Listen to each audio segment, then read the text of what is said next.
Volte aqui, diz ele. Não, digo, você vai tocar na minha fita.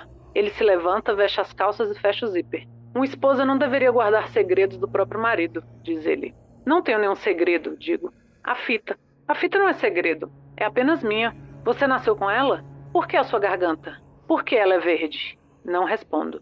Ele permanece em silêncio por um longo minuto. E então, uma esposa não deveria ter segredos. Meu nariz fica quente. Não quero chorar. Eu lhe dei tudo o que você sempre pediu, digo. Não posso ter essa única coisa? Eu quero saber. Você acha que quer saber, mas não quer, retruco. E por que você quer escondê-la de mim? Não estou escondendo. Ela só não é sua. O Ponto do Marido, em O Corpo Dela e Outras Farras, por Carmen Maria Machado, editora Planeta Minotauro, 2018, tradução de Gabriel Oliva Brum.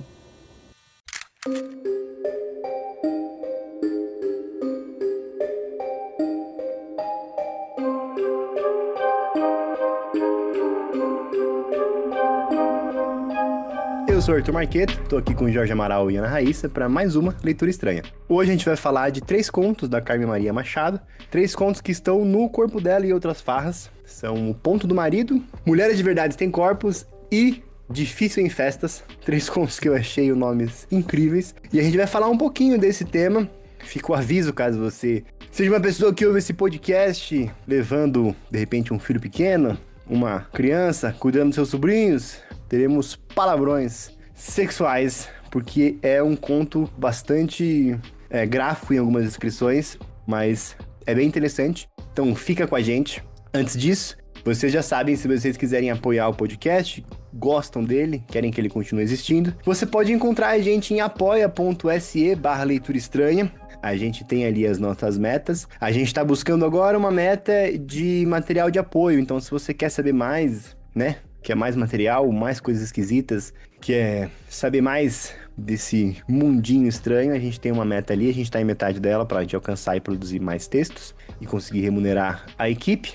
Mas a gente já está ali na primeira meta de manter o podcast sendo editado. Então, vocês podem compartilhar para a gente manter o podcast existindo. Além disso, vocês podem escutar a gente pela Aurelo, que lá cada P é remunerado. Vocês escutam e a gente ganha um troquinho sem vocês se comprometerem nada da sua renda.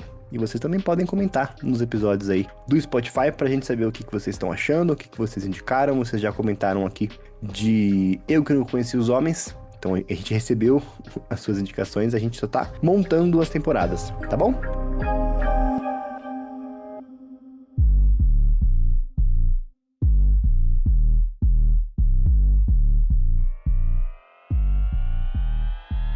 Então hoje a gente vai falar de Carmen Maria Machado e esses 3 contos. Carmen Maria Machado, que é uma escritora... Ahá, Ana Raíssa, pasme, uma escritora estadunidense. Fui enganada. Enfim, ela escreve uma série de gêneros, tem contos, ensaios, publica em jornais. Ela tem um livro bastante diferentão, que é o Na Casa dos Sonhos, que talvez seja um dos livros mais conhecidos dela por aqui. Na Casa dos Sonhos é um livro de relato, um livro de não ficção, que tem uma estrutura bastante diferente, mas que vai contar uma história dela, de um relacionamento dela com uma mulher, mas que é também ali um relato de um relacionamento violento, abusivo e complicado. Então ela vai tratar essa experiência em prosa, e como vocês vão ver aqui, ela tem um estilo bastante original, bastante único, que nos agradou bastante. Além disso, outro livro dela que tem traduzido aqui é um quadrinho que ela roteirizou, chama Bosque Profundo, Hill House, que saiu por aqui em 2021, que tem mais algumas coisas esquisitinhas. Tem minas de carvão abaixo da cidade que estão abandonadas, aí tem bosque de coelhos com olhos humanos, uma mulher cervo que persegue garotas de homens sem pele, e também um pouco da temática que a gente vai ver neste outro livro dela publicado aqui, que é O Corpo Dela e Outras Farras, que é a questão de violência em relacionamentos. Então aqui a gente tem 3 contos. O primeiro é O Ponto do Marido, que vai contar a história de um relacionamento de uma moça e um homem. Essa moça, ela casa com ele muito cedo, tem todo um desenvolvimento ali, os dois crescem, amadurecem, tem, enfim, as experiências sexuais deles juntos. Só que o grande tchan da história é que ela tem uma fita no pescoço, um laço, e é um laço que é dela. Não é para o esposo mexer, não é para o esposo abrir o laço. É um laço que ela falou pra ele: olha, eu não posso te falar, eu espero que você respeite isso, e você não pode mexer nesse laço. Então a gente tem essa história dos dois, que perpassa essa temática desse relacionamento com esse laço e as limitações dessa questão. O segundo conto, o Mulheres de Verdade Têm Corpos, mostra um mundo em que as mulheres estão desaparecendo. Aos poucos, elas estão ali vivendo a vida e elas começam a notar que elas começam a ficar translúcidas ou que elas perdem a materialidade por um tempo, até que efetivamente elas se tornem espectros e fiquem invisíveis e passem por outros processos ali dentro daquele espaço fictício construído. E, inclusive, chega um momento em que os personagens falam, bom, elas estão ficando invisíveis, é de propósito, elas querem causar o caos na população. E aí tem também uma subtrama ali, de um relacionamento da protagonista com uma outra mulher que passa a desaparecer, e também uma relação entre esses fantasmas e os objetos e as roupas, enfim, que estão presentes na história. Por fim, o Difícil em Festas é uma narrativa que vai mostrar também um relacionamento entre um homem e uma mulher num período pós-traumático. Então a gente tem ali uma situação em que a moça viveu uma situação violenta, tá num processo de compreender e de viver isso que aconteceu, é bastante recente no momento em que a gente lê a narrativa, e ao mesmo tempo, por conta dessa experiência, dessa vivência, os dois ali passam a tentar compreender e solucionar como isso afeta a vida sexual do casal, e como é que eles vão lidar com isso, como é que eles vão passar por isso dali pra frente. E ela passa efetivamente uma parte do conto numa festa, por isso o Difícil em Festas. Em primeiro lugar, antes da gente começar, eu queria saber o que vocês destacariam dessa leitura, dessa primeira leitura de vocês. A Carmen Maria Machado é uma escritora que eu acho que a gente tem pouco contato na mídia, no geral, né, na circulação, meio que a gente não sabia o que a gente ia esperar dessa leitura. Eu li antes, mas eu li em áudio, então eu fui relendo, até comentei com o Jorge há pouco, que algumas questões foram se desdobrando diferente depois que eu passei a ler o texto fisicamente,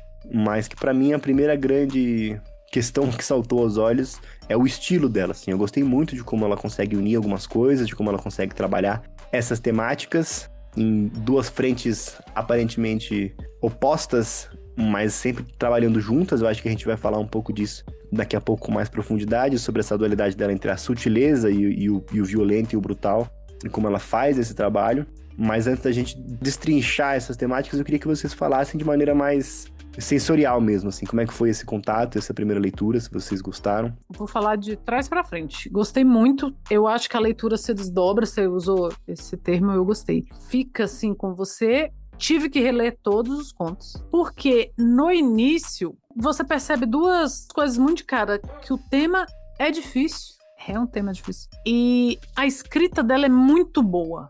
Então a sua atenção meio que fica dividida, sabe? E aí eu optei por ir. Eu já falei isso, não sei se aqui, não sei se no 30 minutos, falei por aí, que quando eu tenho uma dificuldade com um texto novo, com, no caso, uma autora nova, né, isso eu não conhecia, primeiro eu vejo aonde é que o texto quer me levar, quando minha atenção fica, nossa, tem muita novidade aqui, a autora é nova, a escrita tá fascinante, a história é interessante, eu fico meio, é muita coisa. E aí eu opto por, eu vou ler até o final, vou ver o que ela quer me contar, e aí depois eu volto observando em camadas, assim. Então a escrita dela foi o que me chamou a atenção primeiro. O Arthur falou do título, e eu fiquei pensando, o Arthur escolheu pelos títulos, aposta.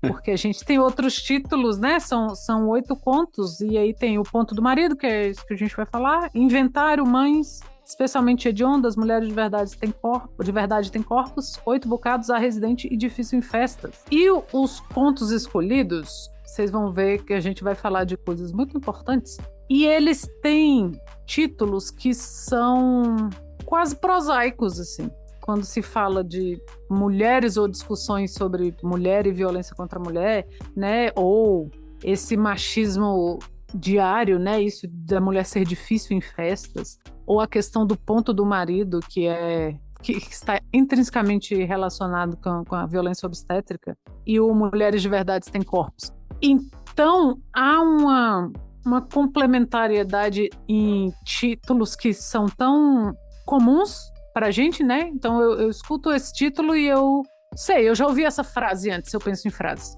Eu já ouvi essa frase antes. E aí a forma como o texto se desenvolve. Então eu gostei muito disso, de você de fazer parte, porque às vezes a gente lê um conto e talvez o título não seja o que te chama tanta atenção, ou ele não seja tão importante, ou ele não faça parte de todo o conto, sabe? De você ficar pensando naquele título durante a leitura. E aqui, isso acontece. Você fica assim, ele já te dá aquela tensão inicial, assim. Eu gostei bastante. Tava falando com os meninos aqui antes de começar, como a gente tem o costume, às vezes, de elogiar um texto falando assim, ele não é panfletário, né? Quando o texto discute algum tema mais social, ou uma discussão de gênero, ou quaisquer outras coisas, e a gente fala, é bom porque não é panfletário. Nem sempre, às vezes o texto panfletário é muito bom. Viu? O Marcos está de olho em vocês. Mas eu acho que esse comentário, que chega a ser meio clichê, ele nunca fez tanto sentido num texto para mim, porque ele passa muito ao largo de algum moralismo, porque o texto panfletário, ele tem o risco de cair num moralismo. O texto que fala de violência, principalmente violência contra a mulher, ele corre o risco de cair no pedagógico, ou pior, no pornô da desgraça. Você bota a mulher pra sofrer, pra você ficar, meu Deus, não podemos fazer isso com mulheres, porque olha o tanto que elas... Aliás, foi por isso que eu parei de assistir Game of Thrones. Chega uma hora que o roteirista, o tesão do roteirista fazer uma mulher sofrer é insuportável. E aí, aqui não, sabe? As personagens não são usadas de uma forma gráfica pra ensinar uma liçãozinha. Isso é muito bom, porque eu também, outra coisa que eu vi falando, a arte não está aqui, a literatura não está aqui para ensinar nada. Se você aprender, que bom, mas não é obrigação dela.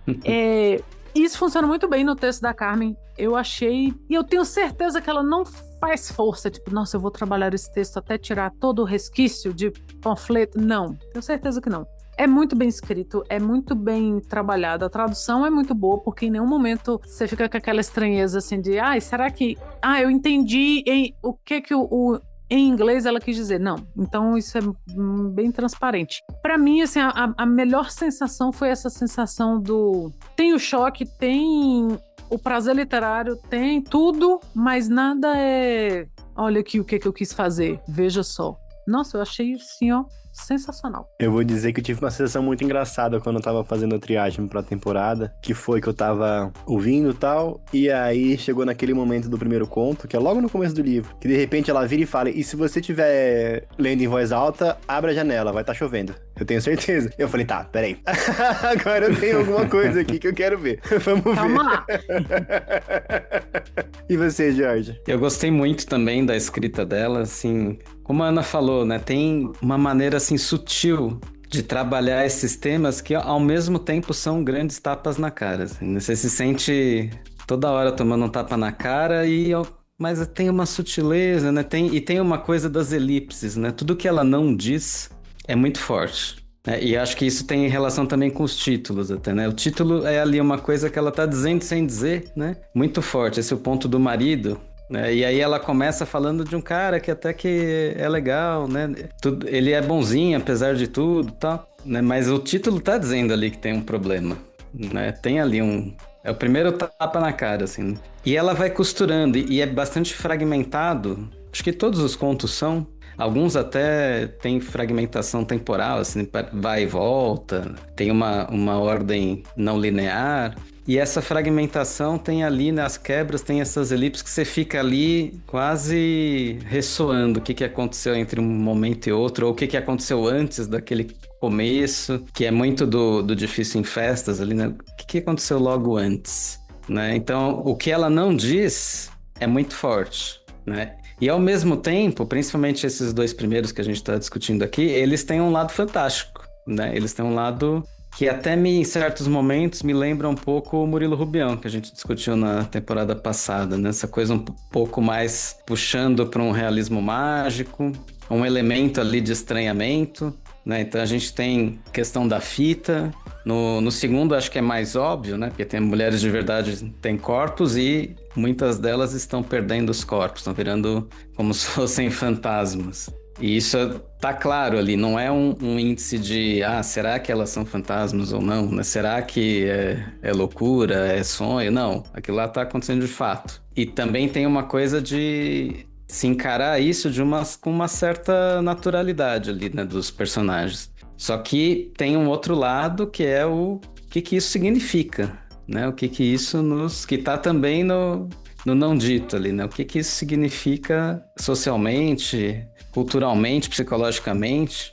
Então tem essa sutileza dela, assim, né? De dizer essas coisas tão fortes, mas nas entrelinhas, nos não ditos, no fantástico, né? Me pegou muito, assim. Eu fiquei com vontade de ler mais vezes, até para sacar essas ligações que ela faz entre uma coisa e outra, né? Tem também uns contrastes, assim, né? De mostrar uma cena, às vezes, até delicada, assim, né? Mais sutil, e aí depois vem alguma coisa que, né, te surpreende. Tudo isso vai nos causando os estranhamentos que a gente tanto gosta aqui, né? E não só pelo fantástico, justamente por essas sobreposições interessantes que ela faz. Essa maneira dela articular, né, essas questões, como a Ana falou, assim, que não é pedagógico, né, não é didático, pelo contrário, é muito sutil, né? Você tem que ali estar, né, também investido em entrar nas histórias, né, em navegar ali, em sentir o que está, né, te propondo. Então, muito interessante mesmo, né? Eu não tinha lido, né, nada dela antes e fiquei com vontade de ler as outras coisas. Antes da gente virar o bloco, eu vou ler um trecho que mudou muito a perspectiva da sutileza, né? Porque como eu li a primeira vez pressa, eu li algumas coisas que algumas coisas sutis foram passando, né? Ao longe, né? Eu não cheguei nelas. E aí, na segunda vez que eu li o primeiro conto, eu li esse parágrafo e fiquei, caralho, agora eu entendi. E depois foi pra frente pro diálogo. E aí eu vou contar pra vocês, ouvintes. Ela tá em trabalho de parto, a protagonista, e ela não quer fazer uma cesárea. Ela tá tentando fazer um parto natural ali, mas o parto teve complicações, e aí o médico fala, olha, então a gente vai ter que abrir e vamos tirar o pequeno daí, né? Como ela chama o filho, pequeno. E aí ela fala, não, por favor, digo, não quero isso, por favor. Isso não é movimento logo, vamos fazer, diz o médico. Talvez seja melhor para todos. E eu gosto muito da cena, porque esse médico, ele sempre fala melhor para todos. E claramente ele não tá pensando no filho e na mulher. Ele é um todos muito amplo e aberto e genérico. E aí ele fala melhor para todos. Ele ergue a cabeça e tenho quase certeza de que pisca para o meu marido. Mas a dor faz a mente enxergar coisas de um modo diferente do que são. Faço um acordo com o pequeno na minha cabeça. Pequeno, penso, essa é a última vez que seremos só eu, você e eu. Não deixem que o cortem de mim, por favor. E aí esse é o parágrafo que eu fiquei. Pequeno nasce 20 minutos depois. Eles precisam fazer um corte, mas não na minha barriga, como eu temia. O médico passa o bisturi mais abaixo e eu quase não sinto nada, apenas uma puxada, embora talvez seja por causa do que me deram. E aí depois disso ela só fala. E aí ela volta pro bebê, né? Quando o bebê é colocado nos meus braços, examina o corpo enrugado e tal. E aí ela só vai retomar isso depois, mais pra frente, quando, no fim da página, quando o marido efetivamente vai falar, ô doutor, quanto que é pra fazer aquele ponto a mais, né? Os boatos, biriri, e aí tem a continuação. Mas aí o diálogo, e aí entra no que a Ana falou, né? Porque o diálogo, ele é muito mais claro, ele é muito mais óbvio. Mas o texto, ele já apresenta a questão de uma forma muito mais sutil, uma página antes. Né? Desde o título, né? Exato.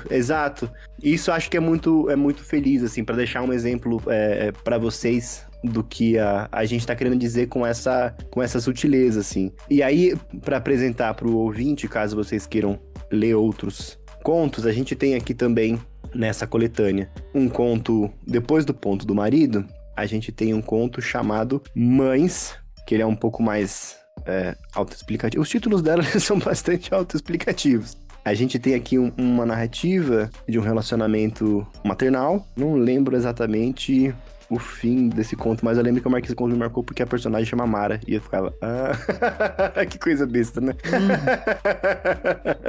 Depois a gente tem daqui que a gente falou do estilo, né? O Especialmente Hediondas, 202 visões de Law and Order Special Victims Units, que é uma narrativa contada, bastante fragmentada, numa forma de sinopse de episódios de uma série televisiva, como aquelas sinopses que a gente lê na Netflix, por exemplo. A gente vai procurar uma série, a gente vê a sinopse, a gente vê ali no Netflix. É um pouco isso que é o livro. E aí ele vai contar a história de alguns personagens que se apaixonam e largam, e um pouquinho de um sobrenatural no fundo, e assassinos e tal, que tem bastante a ver com a temática do Law and Order, pra quem já assistiu a série. Depois, efetivamente, vem Mulheres de Verdade Tem Corpos, que a gente vai discutir com mais profundidade daqui pra frente. Tem um 8 Bocados, que vai falar também de questão corporal. Esse aqui quase entrou quando eu pensei no que a gente ia colocar, que tem a ver com uma alteração corporal que as pessoas fazem nesse mundo, que as mulheres fazem nesse mundo, que é quase uma leitura da bariátrica ali, e que tem a ver com comer só 8 bocados, para você ter uma silhueta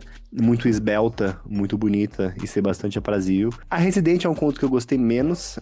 Ele é uma espécie de conto em que você acompanha pessoas que estão num retiro de escrita. Não me apeteceu muito. E eu acabei pulando um dos que eu mais gostei, que eu tinha falado aqui, que a gente tinha comentado, que também reflete bastante essa escrita fragmentária, que é o segundo conto, entre o da mãe e o do ponto do marido, que é o Inventário, que é um conto que é uma narrativa que primeiro você acha que vai por um caminho, porque ela tá contando as histórias que ela tem ali, de relacionamentos que ela teve ao longo da vida. Então, transei com fulano de tal jeito, foi assim. Transei com fulano de tal, foi tal jeito, foi assim. E aí, ao longo dessas questões de desejo, vai se construindo uma narrativa de apocalipse no plano de fundo, e aí começam a aparecer algumas coisas, como eu tava conversando com o Jorge agora há pouco, em off, de tipo... Encontrei essa mulher depois de um ano. Foi a primeira pessoa que eu vi depois de um ano. Ela era uma líder religiosa. E aí ela conta dessa interação e eventualmente ali de uma relação sexual. Mas ela vai através desse inventário que ela faz contando a história desse apocalipse. Eu gostei bastante também dessa narrativa.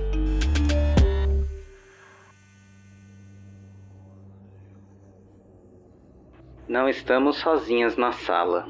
A mãe de Petra está de pé perto de um vestido, com uma alfineteira presa em volta do pulso. Quando os meus olhos se acostumam com o escuro, as luzes se fundem em silhuetas e percebo que a sala está repleta de mulheres. Mulheres como a do vídeo que viralizou, transparentes e brilhando levemente, como um pensamento tardio. Elas flutuam, andam de um lado para o outro e ocasionalmente olham para baixo, para seus próprios corpos. Uma delas, com o rosto severo e triste, está parada bem próxima da mãe de Petra. Ela se move na direção da roupa pendurada no manequim, cor de manteiga, a saia erguida um pouco em alguns pontos como uma cortina de teatro. A mulher se encosta no manequim e não há resistência, somente uma sensação de um cubo de gelo derretendo no ar do verão. A agulha, de onde sai uma linha de puro dourado, tremula quando a mãe de Petra a enfia através da pele da garota. O tecido também recebe a agulha. A garota não grita. A mãe de Petra dá pontos apertados e alinhados ao longo do braço e do torso da garota. Pele e tecido se juntando tão firmemente quanto 2 lados de uma incisão. Noto que estou cravando meus dedos no braço de Petra e que ela está deixando. Mulheres de verdade não têm corpos. Em O Corpo Dela e Outras Farras, por Carmen Maria Machado. Editora Planeta Minotauro, 2018, tradução de Gabriel Oliva Brum. Para mim, acho que tudo isso que a gente comentou aqui agora, eu entendo que exista uma dinâmica principal no que ela coloca, no que ela postula, que é, em primeiro lugar, a gente tem personagens femininas, que são uma marca, me parece, dela ali, do que eu já vi das narrativas dela, que são personagens com uma espécie de bastante ânsia, bastante tesão, bastante desejo, bastante desse ímpeto no nível pessoal, nessa questão de não se conter nesse sentido, mas que de alguma forma tá sempre em conflito com o que o mundo tem ali de retorno, né? Então a gente tem ali uma construção, por exemplo, que é uma construção bastante interessante que ela coloca no primeiro conto, que é uma personagem que fala muito abertamente do quanto ela deseja, do quanto ela quer ter sexo, fazer sexo com o esposo, de quanto ela gosta disso, das posições que ela prefere, etc e tal. Mas é muito curioso como ela sempre faz um paralelo entre as histórias dela, né? Porque a gente tem uma história principal e contos e interrupções que aparecem no meio do caminho. E como essas interrupções estão sempre relacionadas a questões de violência, a histórias de mulheres que passaram por alguma situação nesse sentido. E é muito interessante como ela constrói essas relações desses homens, tanto no primeiro conto quanto no último, que é uma postura que eu acho muito interessante. E talvez seja nisso que tenha me tocado e que, enfim, a gente discutiu isso também no 30 Minutos no episódio com o José Faleiro, que é a ideia de não colocar esses personagens masculinos violentos, não colocar esse espaço da violenta no espaço do monstruoso. Ela faz questão de dizer ali sempre que são homens bons. Ah, o meu marido, ele é um homem bom. Mas, entretanto, todavia, contudo, é também uma relação violenta, é uma relação que perpassa também, que é perpassada por essas questões sociais, que são questões violentas, que são questões brutas, né? Eu disse do José Faleiro, porque pra quem não conhece, José Faleiro é um autor brasileiro que escreveu há pouco tempo um livro chamado Vera, e ele fala de como pra ele foi um exercício muito complexo de escrever esse livro, porque ele queria comentar e evidenciar algumas questões da violência masculina, e que pra ele foi tipo, caralho, isso sou eu cometo essas violências, essa pessoa violenta sou eu cometo essas microviolências, de tal jeito, de tal forma, e ele fala muito desse processo de visualizar a própria masculinidade. Eu acho que é muito interessante essa visão que ela coloca, porque me parece que ocupa num espaço refletido também esse espaço, né? De visualizar, de entender, dessa violência ficar tão escancarada no funcionamento dela, não necessariamente no fora da curva. Isso é uma coisa que acontece.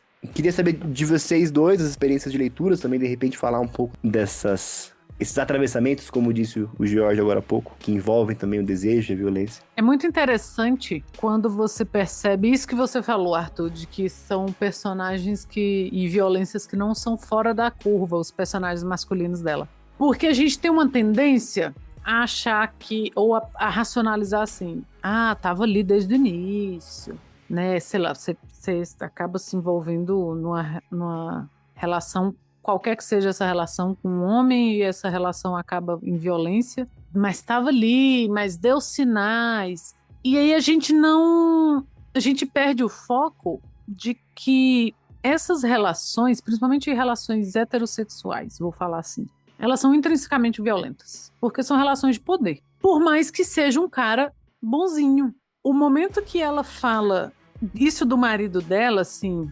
seria muito injusto eu falar que ele não era uma ótima pessoa. E pelo que você lê ali, você fica nessa também, assim, tipo, é injusto mesmo, mas é violento. Então você fica, sabe, assim, meio nesse intermeio aí de que as relações são assim. Em muitos momentos, em vários momentos, a presença masculina é uma presença violenta. Qualquer mulher que teve que passar numa calçada, passar pela beira da rua, porque tinha um monte de homem na calçada, por mais bonzinhos, gente boa, normais, corriqueiros que eles fossem, sabe que, por que você não passou no meio? Tá lá no fundo. E aí você tira esse peso de individualizar um problema estrutural, porque não é o homem mau, porque se eu falo do homem mau, eu vou cair naquela coisa da patologização. Fulano é um psicopata, fulano é maluco, fulano foi abandonado na infância. Não é só isso. Então você despatologiza porque o problema não é o fulano. Claro que existem esses casos, não vamos entrar nesse ponto. Mas são homens legais, são homens com quem você conviveria, homens com quem você se relacionaria. É o seu irmão, é o seu primo, é o seu amigo, é o seu marido, é o seu pai. Então, quando eu tiro essa patologização, porque é mais fácil também eu lidar com a ideia de que só aconteceu isso porque fulano é um sociopata. E não que um cara completamente comum, querido e fosse capaz disso. É um problema estrutural, novamente falando. Então, o que ela traz aqui está muito dentro de uma discussão recente que eu acho que todo mundo já topou com ela, e aí não fica só no campo da relação heterossexual, que é o se relacionar com homens. E a dificuldade que é você saber que a maior causa de mortes femininas é homem, e mesmo assim você escolhe se relacionar com um. Então, quando você olha pelo lado que a autora traz, de que são homens... Muito gente boa. O marido dela, você não tem muita repulsa. Eu acho que o momento que você sente mais repulsa por ele é essa hora do ponto que fica bem claro, e que eu acho até que era um trecho que nem precisava. Esse diálogo dele com o médico, eu acho que também se não tivesse, já teria ficado claro ali.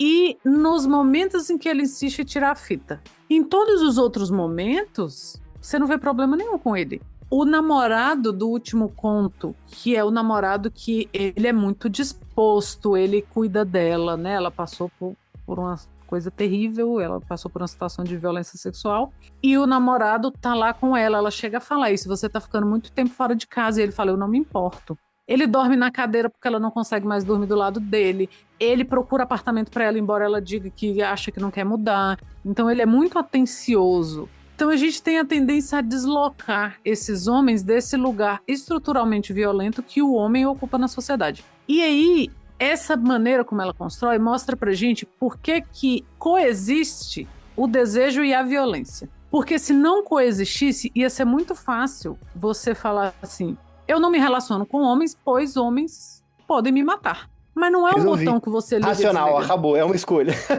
É uma escolha. Pronto, não me relacionarei com homens mais. Pior, assim, você pode até escolher não se relacionar, mas você não pode escolher não se atrair por homens, se você se atrai por homens, por este fator. E aí você coloca a violência onde ela está e você desloca a culpa de onde ela não deveria estar e ela sempre está, que é na mulher. Por que não escolheu melhor o pai do seu filho? Por que não escolheu melhor o seu marido? Por que não escolheu melhor o seu namorado? Por que não escolheu melhor o seu amigo? Por que não sei o quê? Ah, seu pai já devia ser esquisito se isso aconteceu. Então você desloca essa culpa. A culpa não é da mulher. E, de novo, você só percebe isso depois que você lê e fica vários dias pensando, porque ela não deixa ali pedagogicamente, panfletariamente. Então você desloca isso, você tira essa culpa daí e você deixa tudo muito mais encaixado, que é esse lugar da violência. Não são homens que escolhem deliberadamente ser violentos, são homens que amam, são homens que compreendem, são homens que cuidam, só que são homens dentro de uma estrutura que também não os exime da culpa, mas que por mais que eles façam, eles ainda se beneficiam do fato de existirem homens violentos. Porque o homem que não, só por não ser violento, só pela não ação, ele já é muito melhor do que um homem violento. Então ele está se beneficiando daquela violência. E aí nessa questão das relações com homens, tem isso assim, o homem que faz o mínimo, né? Aí existe essa discussão, mas ele faz o mínimo. Só que às vezes o mínimo é muito assim. Ele nunca, e não precisa ser ele nem me bate. Às vezes ele é uma pessoa ótima mesmo. Nossa, fulano é ótimo, ele é um ótimo companheiro, ele é um ótimo amigo, ele é um ótimo não sei o quê. Se fosse uma mulher, ele ia ser tão ótimo, ou ele ia ser só uma pessoa decente? Onde que essa estrutura colocou esse homem em que toda essa violência não os exime do desejo, porque eles continuam sendo desejados. Mulheres continuam se atraindo por eles. Se fosse assim, um cara que bateu na mulher nunca mais ia ter namorada. E a gente sabe que faz fila na cadeia, viu? Porque o desejo e a violência, eles estão de uma forma que só George, que trabalha com a psique humana, poderia falar.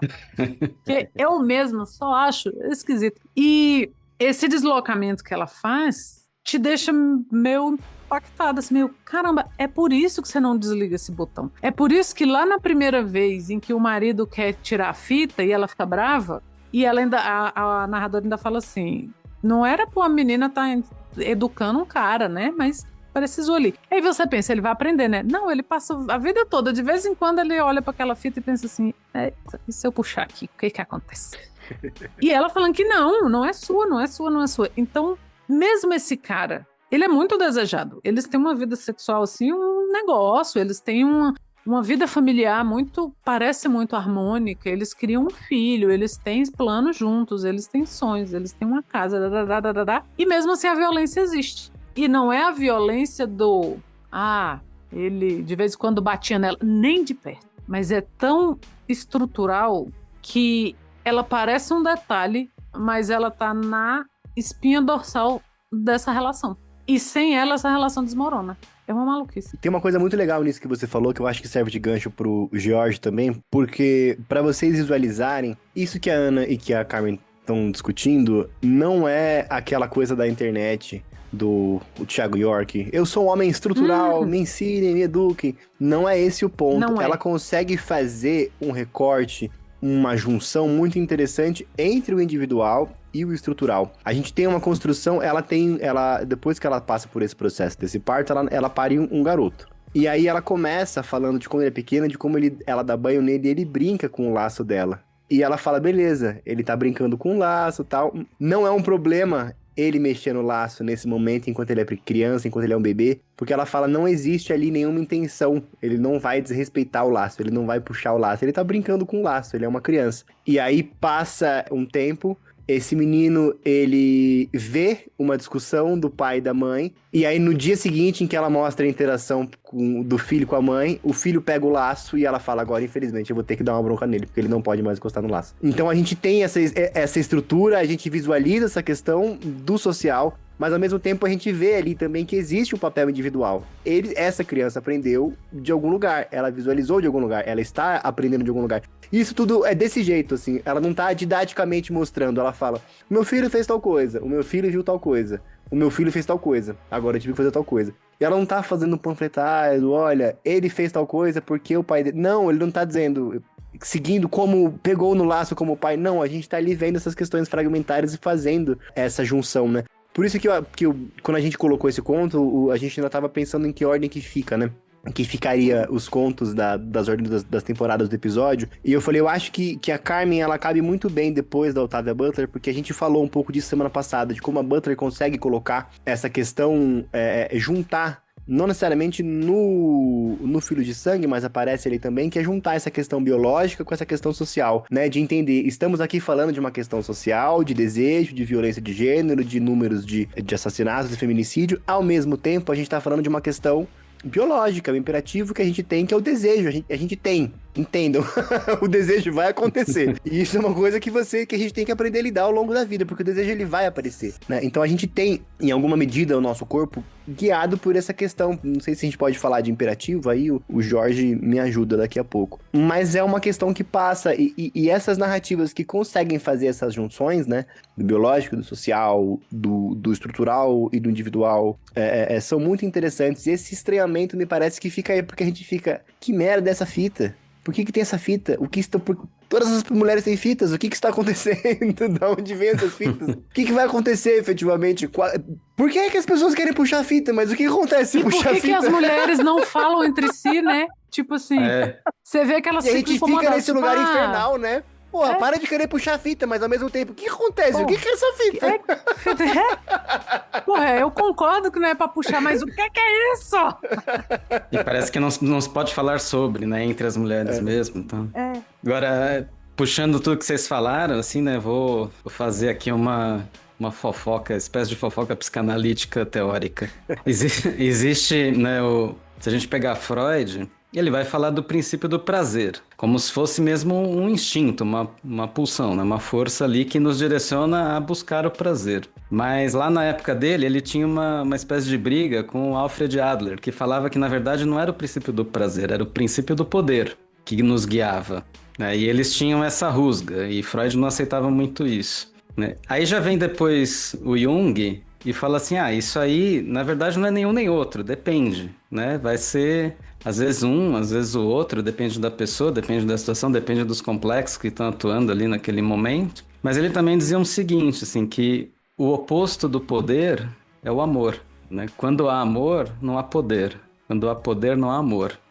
Seriam duas oposições ali. E eu acho que a gente pode até fazer uma análise nesse sentido dessas, né, teorias aí nesses contos da Carmen. Porque ela está justamente, né, como vocês bem trouxeram, assim, ela está fazendo essas sobreposições. Onde tem amor, onde tem poder, onde tem desejo, onde tem prazer real ali, onde tem violência, e tudo isso se implicando, né? Não é porque a pessoa, ela gosta, ela tem desejo, que ela não é violenta, e às vezes ela não vai partir pelo princípio do poder ali. Todas essas coisas ali atuando, né? Como se a gente tivesse, e aí como o Jung fala mesmo, né? A gente tem partes de nós que às vezes vão querer poder, tem partes que às vezes vão querer prazer, tem partes que às vezes vão querer amar. E às vezes elas estão todas em conflito. A gente é essa contradição aí. E ela está mostrando isso, e está mostrando, né, toda essa questão social, de como algumas dessas complexidades aí são favorecidas, né, de acordo com o patriarcado, com as questões que se proliferam de pai para filho e tudo mais, e como isso vai atravessando, a ponto do segundo conto atravessar completamente, né? As mulheres são atravessadas, literalmente, porque elas viram fantasmas, e elas atravessam aí outras questões também, a moda, né, as pressões de beleza, de roupa, do que se espera, né, de uma mulher. E eu acho que, né, vocês estavam falando da fita, né, a fita fica ali como um índice de assim, de um limite, né, é uma coisa assim, você não pode atravessar esse pequeno limite, assim, mas o cara vai até, né, não ter mais como. É só um micro, né, porque é só uma fita ali, é só um micro limite, mas precisa atravessar inteira. Até o momento que ele puxa, né, e ela perde a cabeça ali. E a gente pode até pensar ali de uma separação entre o que é um racional e um corpo, né? Que é a cabeça, a parte mais, né, intelectual, racional, do que seria o razoável, digamos assim, né? E o corpo, que é o grande objeto desse livro, né? O tema, que fica ali, né, exposto, é atravessado, é cortado, né? É mutilado, né? Vira transparente, né? Então, como, né, existe alguma coisa do racional, da lógica, do social que atravessa esses corpos, né, que fere, que rompe esses limites, né, que vai do que poderia ser um amor, passando por um poder, para uma violência, né? E como isso é sutil, né? Como essa virada é ali né, é um trisco, assim, né? É um detalhe, né? Sai do amor por um detalhe, vai para uma violência absoluta e até uma morte. É uma viradinha. E que isso está implicado, né, nessas relações de casais no dia a dia, assim, né? E ela traz isso muito bem, assim, porque é no diário. E o fato das narrativas serem fragmentadas em momentos que às vezes duram a vida inteira, né? Porque vai deles se conhecerem no primeiro conto, a casarem, terem filho, o filho crescer, sair de casa, né? Então passam ali, sei lá, 20 anos, 25 anos, né? E vai indo nos pequenos detalhezinhos, de um em um, até que mais um detalhezinho, né, rompe de vez ali, puxa a fita. Agora puxa a fita não tem mais volta, né? E acho que ela mostra também essa questão nos vários contos, assim, existe um limite onde você puxou e não tem mais volta, já era, já foi, né? Acho que o último conto também começa já no já foi, né? Bom, já foi, já atravessou, né? E agora ela que vai começar a perceber aquelas falas, tal, porque é ela que está sendo atravessada por coisas que vêm. Então é bem incrível a maneira como ela trabalha esse lado psicológico, né? Dessas potências internas, das pulsões, né? Dos limites, dos complexos, né? Isso dá uma análise incrível esses contos. Eu queria puxar pra gente encerrar esse bloco justamente o último conto, né? A gente estava falando, eu e Jorge, que dá pra pensar, e aí pra quem tiver lido Vegetariana, acho que dá pra tentar fazer esse paralelo aí, de que o último conto, ele fica num limítrofe, né? Do que o estranho é e se é um estranho de verdade. Porque a gente pode ter essa interpretação literal de que ela tá vendo ali as filmagens dos vídeos pornográficos e efetivamente ouvindo esses pensamentos, e efetivamente entendendo o que tá acontecendo ali no plano de fundo. Ou, por outro lado, essa questão do psicológico dela, de visualização, de se relacionar com o trauma do que aconteceu. E eu ia puxar porque é muito curioso isso, porque eu tenho certeza, pensando nisso que a gente discutiu, tenho certeza, né? Não tá no concreto do texto, não tenho certeza porra nenhuma. Mas, mas a minha interpretação dali é que é muito curioso de que ela veria, talvez, a fita, foi o que eu fiquei pensando, dela e o marido, efetivamente. E eu acho que o grande choque seria ver ali também, de repente, algum pensamento violento, sabe? Ou entender alguma coisa, ou ter outra aproximação, sabe? Eu fiquei pensando em como ela traria essa abordagem. Mais uma vez, acho muito bem feito, pra já poupar você, ouvinte, que for ler esse conto pela primeira vez. Ela não vai dizer o que acontece, tá? Ela vai assistir uma fita, uma filmagem, e o conto vai acabar aí. E aí eu fiquei pensando nisso, assim, como essas relações, elas são perpassadas de alguma forma.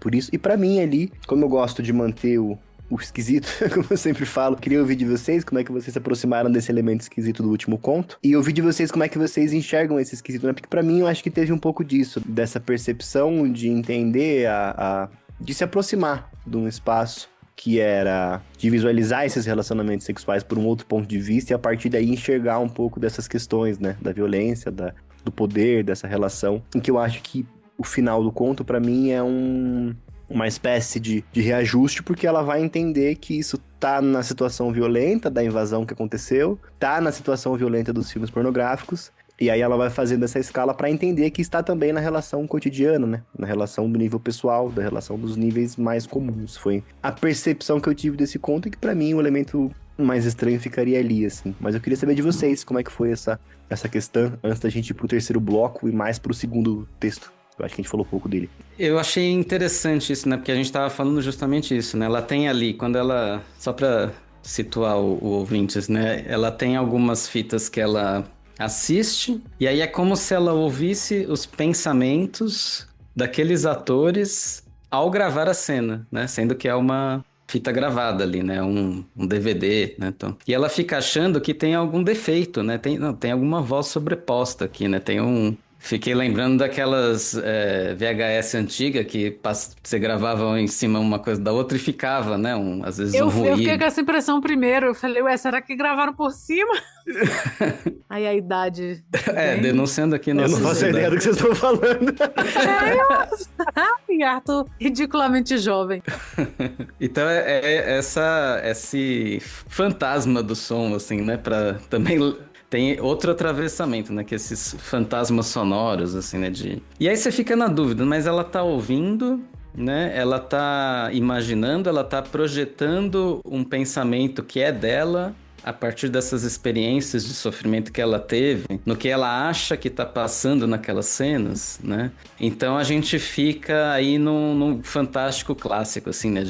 Eu não sei se isso é fantasia, se é imaginação dela, se é delírio, né? E isso é bem interessante, porque ela fala pro marido, né? Olha, tá com um problema aqui, né? Esse DVD aqui e tal, e ele vai ouvir, não ouve nada, falando... E aí tem uma coisa bem violenta, assim, no jeito dele, assim, porque ele tem uma coisa meio condescendente, assim, do tipo, ele não fala, né? Fica no não dito ali, mas é tipo, é você que tá com um probleminha aí, né? É você o problema. E eu fiquei muito com uma sensação de que ele tá tentando fazer ela, assim, entre aspas, voltar ao normal, né? Ele quer que ela volte a ser como era antes. Ele até fala uma hora assim, você tinha muito desejo, né? Então ele fica falando pra ela ver essas fitas e tudo mais. Então tem uma violência aí nessa tentativa de curar essa mulher, né, de um trauma que ela acabou de sofrer. Por mais bonzinho, de novo, né, que ele pareça ali nesse cuidado, né, em dormir na poltrona, não sei o que, ele tá ali completo, né, o tempo todo tentando reencaixá-la, né, de alguma forma. E fica esse fantástico, assim, né, e aí tem a questão tem um tanto a questão do olhar, né, nesse conto, porque ela vê essas imagens, né, esses filmes pornôs, na tentativa de resgatar uma coisa que, né, um desejo dela que se perdeu. Ela vê uma cena, né, de duas mulheres transando na festa.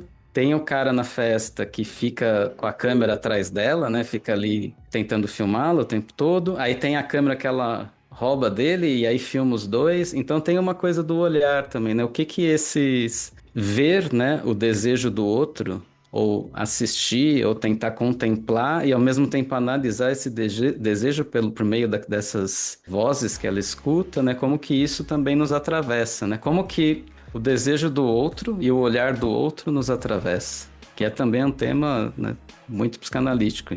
Então ela faz, né, a autora faz com que esse fantástico, né, nos faça refletir justamente, bom, o que o outro está desejando na hora que ele comete ali o desejo? Será que ele quer mesmo, né? Será que se ele não quiser, será que eu também posso não querer? Se ele faz sem ter desejo, como é que o meu desejo entra nisso? E aí, o final que ela grava, né? Será que o marido dela tem desejo? Será que ela vai ouvir ele pensando na mulher da festa, por exemplo, né? Que ele tem ali um momento em que ele conversa com uma mulher e fica ali uma dúvida, né? O que é essa conversa? Então, eu achei muito interessante nesse sentido, né? Um aspecto sobrenatural, digamos assim, né? Um poder telepático dela, quase de visualizar um pensamento do passado que foi gravado na fita, nos faz refletir sobre toda a dinâmica de desejo e também de poder, né? Porque ali nesses desejos, quando não existe ali o amor, digamos, existe só poder, né? Que ela mostra isso em várias falas, né? Que as atrizes, né, ali os atores, eles às vezes não, né, estão só numa performance, a mulher às vezes não queria estar ali, Então tem toda essa dinâmica pelo viés fantástico. Isso é incrível. E, de novo, é muito sutil. Assim, não tem essa explicação, né? Não tem essa didática. Tudo. Você pode só ler e ficar pensando se ela ouve mesmo vozes ou não. E tá ótimo. Mas é muito legal isso que você falou, porque aí retoma o que a Ana falou, né? Porque aqui também a gente tem essa questão do individual e do estrutural. Porque ela tá ali lidando com trauma e ela também está batendo nele enquanto ela está inconsciente. Então existe também essa dinâmica do que é a reação dela, né? Porque o instinto de defesa dela também é refletido nessa questão do relacionamento com ele. E ele também, quando ele vai ajudar ele tem essa questão complexa, ambígua, né? De prender ela, de amarrar ela, que às vezes piora ainda mais a crise que ela tem de sonambulismo. Então, eles estão o tempo todo nesse jogo, né? Isso eu acho que é muito interessante. Acho que Sim, pode ir, né? ouvindo aqui a fala do George, essas coisas vão passando, né, enquanto você tá lendo. Enquanto tá lendo, não, de novo, é depois. Na hora que tá lendo, você tá tentando entender ali para onde você tá indo. E eu fiquei pensando nisso, nesse fantástico dela ouvir esse pensamento do passado, mas também de uma forma dela tá tentando lidar com essa dissociação do sexo com o desejo, já que ela passou por uma violência sexual. Então, se não é uma forma, ela tá vendo aqueles filmes e está percebendo, pois ela ouve os pensamentos dos atores, que eles estão com a cabeça em outro lugar, pensando na lista de compras, nas coisas que tem que fazer, nessa dissociação do sexo, do ato e do desejo, que foi o que aconteceu com ela. Né? Só que no caso de quem tá gravando ali é uma coisa consentida. E quando ela rouba a câmera do cara e ela coloca pra gravar, porque ela tá tendo esses episódios de sonambulismo, e aí tem um dia que o namorado acorda com o olho roxo, né? E ele fala, você teve uma crise e me deu uma cotovelada.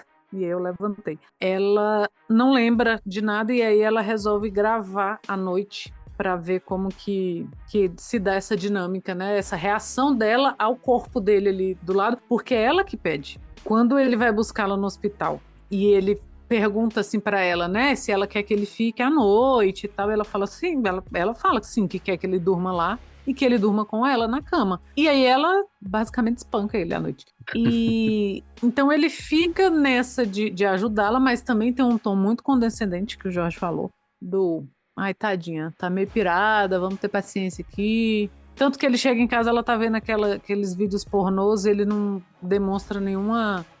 Ele não tem uma reação que seria, né, ou de estranhamento, ou de opa, que beleza. Não, ele só vai meio aceitando. Ela tá passando por um negócio aqui, né? Vamos ver onde vai. E aí, quando ela coloca essa fita pra gravar porque ela quer ver à noite, que ela não lembra, aí eu já lembrei daquele filme lá do Atividade Paranormal. E assim, cara, eu não tenho medo. Eu não tenho medo de fantasma, eu não tenho medo à noite, assim, um barulho à noite, o que que... Eu não tenho medo.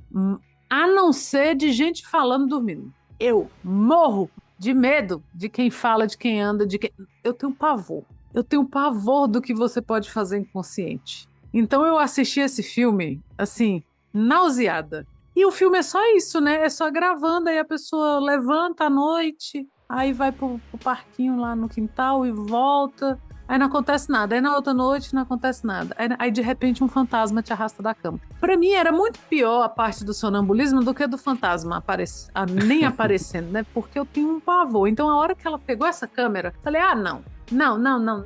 Eu não quero ver. Se você quer se ver falando, dormindo, batendo, levantando, eu não quero. Eu morro de medo. E ela vê isso mesmo, né? Que tem um momento que ela começa a bater nele, ele tenta segurá-la, e é o que o Arthur falou. Ele fica naquela assim, né? Até que ponto eu posso conter sem que isso vire uma violência, mas eu também não posso deixar que ela se machuque. Então é uma dinâmica muito complicada, muito delicada entre os dois, e nenhum dos dois sabe muito bem o que fazer. Também, pra mim, a parte do fantástico também foi essa possibilidade do sonambulismo, que eu acho assim, inexplicável. Eu acho uma traição do corpo, o sonambulismo, eu acho um absurdo. Então vai dormir, vamos dormir, gente. Esse negócio de você fazer uma coisa e não lembrar, não é normal. Morro de medo. Você fica tentando descobrir nesse fantástico o que é a personagem tentando lidar com esse trauma, né? E com aquele namorado muito bonzinho, muito... Tem uma hora... E ele fica tentando reencaixá-la, mesmo como o Jorge falou. Então tem a hora que eles são convidados para uma festa e ela não quer ir. Não, mas vamos. E aí, por um lado, você entende ele, porque ele quer o bem dela. Então ele quer que ela volte a sair, volte a não sei o quê. Por outro lado, você fica assim, né? Ele tá fazendo isso porque ele acha que ela tem que voltar a ser o que era. E foi o momento que a fita foi desamarrada. Esse conto já começou com a fita desamarrada, porque não tem volta. Você não volta a ser quem era. E ele não percebe que ele também não vai voltar a ser quem era antes desse episódio. Porque o episódio de violência é um episódio de ruptura também. Também não, principalmente, acho que é o mais óbvio, né? Então ele é um episódio de ruptura. É um episódio de... Desse ponto pra trás não existe mais. É daqui pra frente agora. Então ele também vai ter que aprender a lidar com que aquela namorada não existe mais. Que aquela dinâmica tem que se restabelecer de uma outra forma e não como era. E aí você tem, por um lado, você tem esse tipo de dinâmica e por outro você tem esse quase sobrenatural ali, ou o sobrenatural dela escutar essas vozes. Eu também fiquei pensando assim, nossa, em algum momento ela vai ouvir os pensamentos do namorado. Aí é que a gente vai ver. Porque ela fala na festa dessa moça com quem ele fica conversando, e pelo que a gente vê, que é o que ela vê, ele tá desconfortável com aquela mulher. Então tem uma hora que a mulher pega no braço dele, ele tira o braço. Tem uma hora que ela fala muito de perto e ele se afasta e tal. Então é a hora que você pensa assim, vamos ver se era só performance dele, se não era um caso. E aí você não vê. Então, eu queria essa fofoca aí também. Essa fofoca eu fiquei querendo saber, não soube. Então tem todas essas amarras que precisam ser feitas durante um momento que é de cura, porque aí ela tem que se curar fisicamente, porque ela tá muito dolorida, ela tá muito machucada. E no campo do psicológico, do afetivo, do sentimental, do quem ela é, do quem eles vão ser a partir de agora, o que vai ser desse relacionamento. Então tem esse balanço aí e essa preocupação dela. Você tá ouvindo isso? Você tá ouvindo? Nossa, que coisa terrível isso de você estar assim, ouvindo uma coisa que ninguém mais tá ouvindo. E aí entra naquela, né, da mulher louca. E aí já dá uma agonia, porque não existe mulher neste mundo que não tenha passado por essa aflição do sou eu que tô ouvindo? Só eu vi? Só eu? Nossa, é assim, ó, terrível.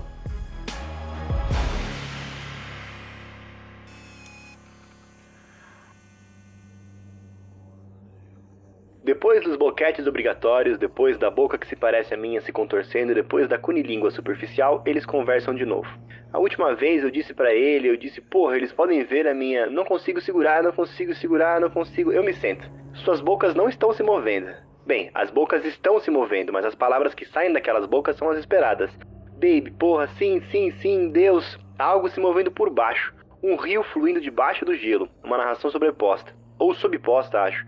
Se ele me disser de novo, se ele me disser que não tá bom, eu devia só mais 2 anos, talvez. Só 2, talvez só 1 se eu continuar. As vozes. Não as vozes. Os sons, baixos e abafados, aumentando e diminuindo de volume, se misturam, entrelaçam-se, sílabas diferentes ressoam. Não sei de onde as vozes estão vindo. Uma faixa de comentários. Sem tirar os olhos da tela, pego o controle remoto e aperto a pausa. Difícil em Festas, em O Corpo Dela e Outras Farras, por Carmen Maria Machado, editora Planeta Minotauro, 2018, tradução de Gabriel Oliva Brum.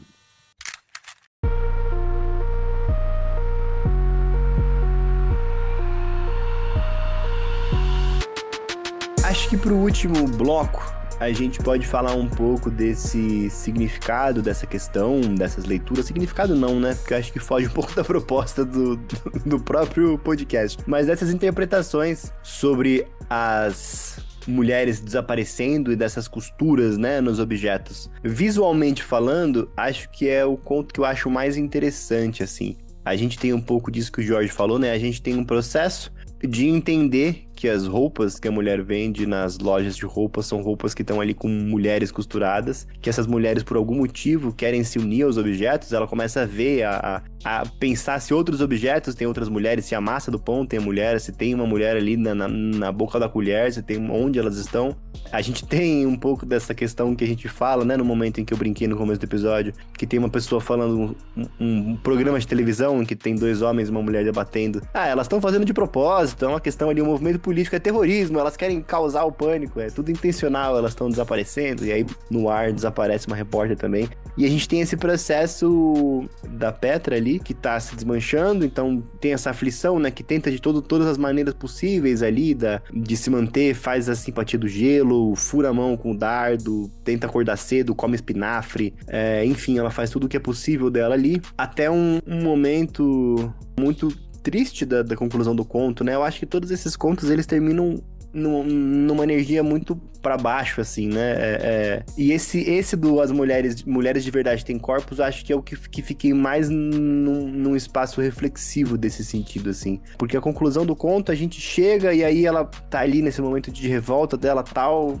E os espíritos, os espectros, eles ficam ali, tipo, sei lá, pra onde eu vou, o que acontece, né? Eu acho que dos três, talvez esse conto seja menos alegórico, talvez uma outra direção de alegoria, né? Porque os dois primeiros a gente tem muito desse espaço da memória, da violência, da identidade, da questão de relação ali dos dois, e ali a gente acompanha esse relacionamento entre as duas moças, e o romance e a perspectiva das mulheres ali, que, claro, perpassa pela violência também, mas eu acho que ele fica por um espaço muito mais sublime ali, por um espaço muito mais pra baixo do que tá acontecendo de fato com essa materialidade, né? De quem são essas mulheres, né? E é muito curioso que isso perpassa pela interação com os três garotos que trabalham no shopping também, né? Que estão ali vendo os vestidos e cobiçando as garotas e tal. Mas não é esse o ponto. A gente tem a moça que costura efetivamente essas garotas do vestido. Quem consegue enxergar essas garotas e quem não consegue. Como é que funciona essa dinâmica. Às vezes, até hoje, depois de ter lido o conto, eu paro e fico pensando... Caramba... Eu não sei se foi esse processo com vocês, como é que vocês visualizam esse estranho nesse corpo, né? Porque pra mim, acho que assim, essas três escolhas pra gente nesse episódio me parece que perpassam nisso, né? A gente tem esse primeiro, que é um esquisito da fita, mais visível, mais palpável.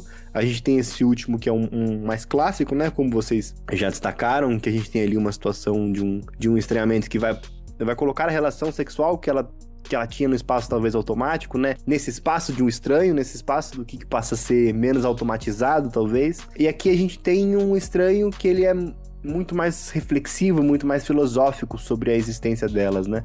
Queria saber de vocês desse contato. Eu tava aqui, enquanto você falava, Arthur, olhando de novo o comecinho desse conto, né? E é bem interessante, porque ele começa falando da loja, né? Da loja no shopping... onde tinha os vestidos, né? E ela fala que a loja parecia o interior de um caixão, né? Já iniciando assim, é verdade, né? O interior de um caixão. Eu li 2 vezes o conto e eu não tinha feito esse paralelo, de fato. Né? Ele fala assim, né? Quando se atravessa a ala leste do shopping, a entrada recua como um buraco negro entre um estúdio fotográfico infantil e uma loja de paredes brancas. E aí ela fala um pouco... porque a loja é toda preta, por isso parece o interior de um caixão.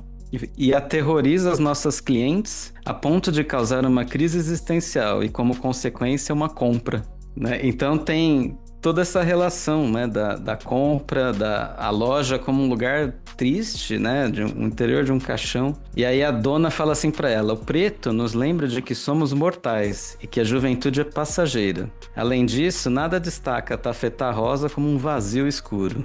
E aí o conto vai falar justamente dessas mulheres que somem e que não se sabe se com isso elas morreram ou se elas vão ficar para sempre presas nessa condição e aí às vezes atada a alguma coisa, como os vestidos. Então não é nem uma morte, nem, né, é uma eternidade ali. E se essa condição envelhece ou não também, que é o diálogo delas, né?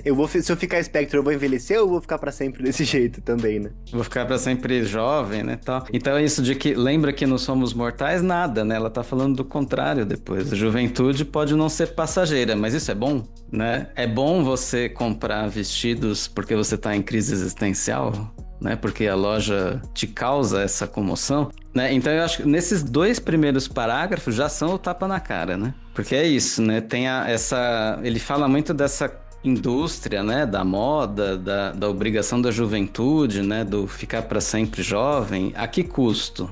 Né? Parece que tem aí uma coisa da alma, né? Da existência, da crise existencial. Será que a gente quer abdicar da nossa existência do corpo, né, da vida, né, da potência de vida, para ser para sempre jovem e atada a roupas caras, né, que nos causam essa crise? Eu achei bem interessante. Acho que foi o que eu mais gostei, justamente por essa coisa filosófica, que esses sumiços não são fantasmas tradicionais, né? São espectros de uma existência sem sentido, parece, né? E elas querem continuar ali, né? O final é angustiante justamente porque é como se... Você falou que no outro conto ela tem uma abertura ali, né, do que ela vivia no automático e agora não é mais. Mas parece que os fantasmas é justamente esse automatismo, né? Bom, a gente vai ficar para sempre jovem, mas para sempre nesse ciclo, assim, né? De se amarrar nessas coisas e aí viver vidas como se fosse uma coisa meio parasitária ali, né? De estar preso aos vestidos para viver dentro dos corpos daqueles que usam os vestidos, né? Então é uma coisa muito filosófica mesmo, né? Do que é essa existência, né? Do que é o sentido de existir em função de estar nessa loja caixão, né? Você quer ser uma pessoa morta porque você se coloca nessa posição, né? E isso, claro, falando da sociedade, que aí ela vai trazendo ali, né? Bom, tem os caras no programa que parecem um pouco um podcast da atualidade, né? Tem ali toda essa indústria por trás, tem a questão do valor, tem o shopping, né? Tem ali as pessoas em volta, que você falou dos 3 jovens. Do lado é um estúdio de fotos de bebê, que é um outro aspecto também, né? De uma coisa meio automática, que é imposta por fotos de bebê, fotos pré-casamento, né? Fotos tem várias fases agora, né, onde se fazem fotos de coisas, ensaios, né, e coisas assim, que também é um negócio completamente feito para os outros, né, feito para mostrar para o Instagram. Então eu achei que esse conto vai muito por esse lado, assim, né, mais da questão comercial, da questão industrial, da questão, né, de um estilo de vida, e mostrando o quanto isso às vezes nos tira da existência, né, nos tira de uma existência que é realmente de vida, assim, né? De potência de vida, de desejo também, né? De realização. Então, eu gostei muito. O que você falou agora me lembrou do Assombrologia, do Derrida, porque ele vai falar justamente desse espaço do espectro, né? Que é uma figura que não tá nem presente nem ausente, né? Ela não tá nem viva nem morta. Então, o que é? Onde estão essas mulheres? Porque elas não estão vivas e não estão mortas. Elas não estão presentes e não estão ausentes. Então, o que é essa vida, né? O que é a existência dessas pessoas? Elas não são aquele fantasma que é potente também, né? Que pode até assustar ou pode ir para qualquer lugar, atravessar a parede. Não é um fantasma do Ghostbusters, né? Que é um fantasma monstro. Monstro naquele sentido que a gente falou até do New Weird, né? Que é às vezes um monstro que traz outras potências de existência, né? Outras formas de devir. Não, elas são despotencializadas mesmo, né? Elas são transparentes num sentido de tirar, né? Essa potência. É uma assombração, né? Uma coisa que fica ali rondando, que existe enquanto algo que sobra, né? Alguma coisa que fica ali, um resto, né? Um resto de existência, assim. Nesse sentido, é a assombração, aquele tipo de assombração que fica numa casa ali, né? Presa, não tendo para onde ir, né? Também é um tipo de fantasma clássico, antigo, né? O fantasma da casa, o fantasma que está preso num lugar, né? São diferentes formas também, diferentes fantasmáticas, né? Então, nesse sentido também traz de volta ali, né? Um outro tipo de fantástico também tradicional, ali mais século XIX e tal, mas trazendo enquanto uma reflexão existencial filosófica, né? Que é bem legal. Eu fiquei meio no mesmo lugar dessa discussão que o Jorge trouxe. O que me pegou muito é esse fato de serem fantasmas sem agência, né? Não é que elas querem vingança, querem fazer isso, querem assustar, querem... Não se sabe o que querem. Porque em nenhum momento, quando elas aparecem, as meninas conseguem ver algo assim, né? Uma tentativa de se comunicar. Não. Elas só estão ali. E é isso, é esse resto de existência, assim, essa não agência, essa falta de potência. E aí, se você pensa, né, pelo lado do mundo da moda e da cobrança estética e dos padrões que são impostos, dá para fazer essa leitura, né, essa chave de leitura aí que é isso, é uma falta de potência, é uma falta de agência, é uma falta de vontade própria também, mas e aí? Essas mulheres estão mortas? E isso pega. E aí eu não consegui deixar de pensar, tem um responsório, lá vamos nós, que ele é cantado na Missa dos Mortos na Igreja Católica, que chama Libera-me, Libera-me Domine, que ele fala isso, né, que é Libera-me Domine de morte eterna, que é Livra-me, Senhor, da morte eterna, que é cantado para os mortos, né? Porque nessa crença da ressurreição. Então, o que está morto acabou. Então, você está rezando para que você se liberte, você seja livrado dessa morte eterna, que além da morte do corpo é a morte do espírito. Então seu corpo está eternamente morto, mas o seu espírito não estaria, porque, sei lá, você foi salvo, né? Catolicamente falando. E aí tem uma versão muito sutil, muito bonita, cantada no início do Entrevista com o Vampiro. Vejam vocês onde chegamos. Que a letra foi mudada para Libera-me Domine de vita eterna. Que é o quê? Me livra, Senhor, da vida eterna. Porque quem tem vida eterna? O vampiro. E o E Highlander. a vida eterna O Highlander é também, de fato. o Highlander também. E podem morrer pelo mesmo motivo, né? Cabeças Né? cortadas Pela fita. pela fita. Quando você desamarra a fita ali, ó, ninguém sobra. E a vida eterna pode ser uma danação. Ela pode ser um castigo. Não é a morte eterna que é um castigo. Se você está eternamente morto, você só está no estado natural das coisas. Porque a gente passa muito pouco tempo vivo. A maior parte do tempo você não existe, aí você existe por um breve período e você passa a não existir para sempre. Então o medo religioso trabalha com isso, com não, mas eu não quero, agora que eu sei como é estar vivo, eu quero ser livrado da morte eterna.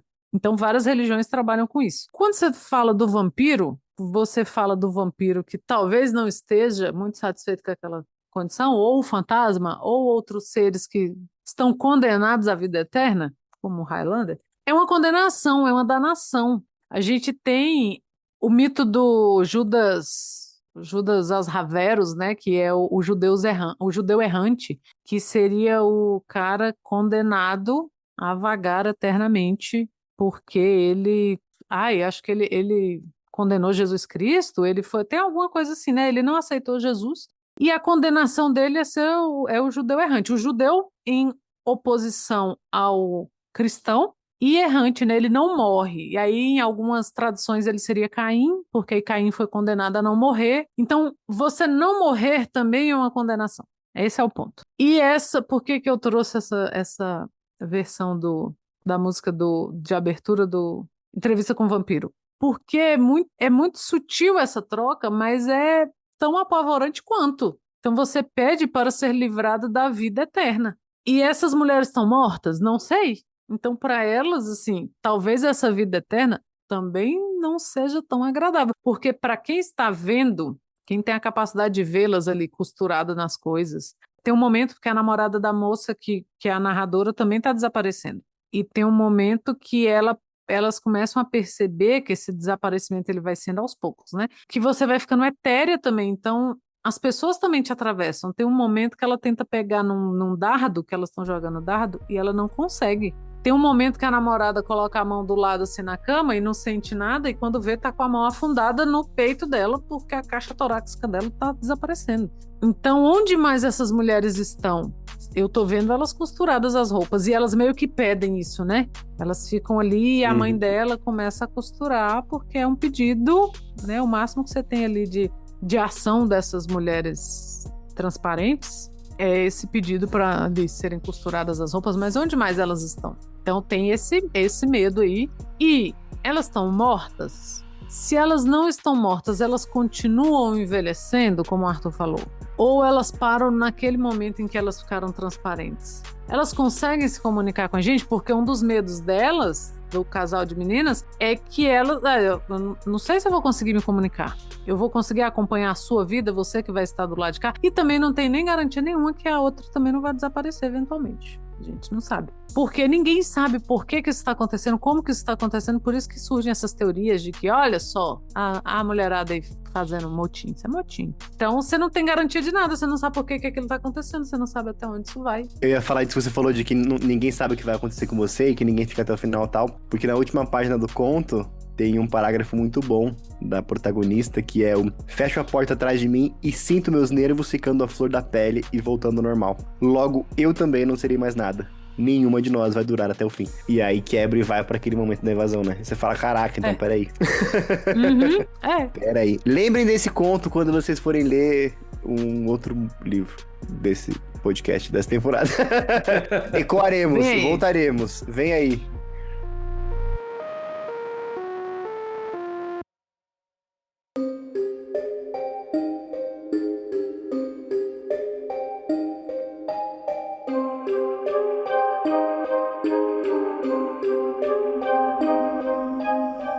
Muito bem. Então, vocês têm alguma outra consideração? Algo que ficou pendente que vocês gostariam de acrescentar? Não, só estou apavorada por Acho que tudo não. isso ainda. Mas você fez relativamente menos nesse episódio, tá vendo? A gente tá aí num crescendo. É porque o medo Você agora começou foi jiu-jitsu fazendo aí você foi passando pra fazer menos nauseada. É porque eu passei da Corpos náusea para o alienígenas. horror existencial. Exato. Agora a gente tá aqui em Carmen Maria Machado e tudo vai voltar embora Chung. Já estivemos lá. Meu Deus do E céu. se você quiser saber quais são os outros episódios dessa temporada de Corpos Estranhos, você pode acessar o nosso apoia.se/leitura estranha. Lá você também pode apoiar esse podcast. Como você vê, a gente tem uma preparação bastante intensa. Então a gente ficaria muito grato se você pudesse apoiar esse podcast, valorizar o trabalho de pesquisa, esse tempo que a gente fica aqui. E você também pode checar as metas e ver o que te agrada. Falar, bem que eu queria de fato saber, receber mais textos sobre esses assuntos, receber mais indicações, queria mais material por escrito para estudar um pouco mais sobre isso. Você confere lá as metas e pode apoiar a gente. Lembrando que tá em apoia.se/leitura estranha, o link tá na descrição do episódio. E lá também você encontra os nossos projetos pessoais, nossas redes sociais e pode acompanhar o que a gente publica, tanto em outros projetos, quanto no próprio projeto do Leitura Estranha, que a gente faz nas redes sociais. Além disso, você pode apoiar a gente ouvindo pela Orelo. A Orelo é um tocador de podcasts, e lá cada player é remunerado. E você pode também comentar nas nossas postagens, nos nossos stories, no episódio aí postado no Spotify. A gente está sempre de olho. E claro, a gente tem também um grupo exclusivo para os apoiadores no WhatsApp, que a gente ali, o pessoal já tá empolgado, estão marcando leituras conjuntas, estão lendo Murilo Rubião agora, da temporada passada. Então, bem interessante. E fica o convite para você nos acompanhar. O próximo episódio é Corpos Políticos e Mariana Henriques, O Menino Sujo, A Casa de Adela e Sob Água Negra são os contos que a gente vai falar da Mariana Henriques, que estão na coletânea Coisas que Perdemos no Fogo. São 3 contos bastante interessantes que vão trazer essa questão do político que a gente está falando para uma questão mais palpável e também relacionado com memória e ditadura, tá? Então a gente encontra vocês daqui a 15 dias para mais uma Leitura Estranha.